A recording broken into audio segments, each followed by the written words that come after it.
स्वास्थ्य मंत्री टी.एस. सिंहदेव हा समीक्षा बैठक में कहिन कि आम लोगन ले जुड़े स्वास्थ्य सुविधा में कोनो कमी नहीं होना चाहिए। स्वास्थ्य मंत्री टी.एस. सिंहदेव हा 4 मार्च के नवा विश्राम गृह में चलिस बैठक में मातृत्व स्वास्थ्य कार्यक्रम के तहत ज्यादा से ज्यादा शासकीय अस्पताल मन में सर्टिफिकेशन कराए और कार्यक्रम ले संबंधित डाटा मन ला पोर्टल में भरे के निर्देश दिन। स्वास्थ्य मंत्री सिंहदेव हा स्वास्थ्य विभाग के वरिष्ठ अधिकारी, CMHO और DPM के संग में विभागीय कामकाज संग योजना मन के समीक्षा करिन।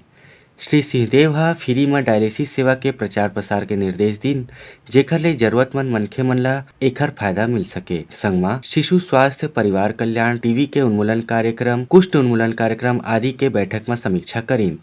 ब्यूरो रिपोर्ट, उत्तलंघा news. Soar Sandesh, the buzz on Utlangha News Channel, national and international bulletin in Chhattisgarhi and English language.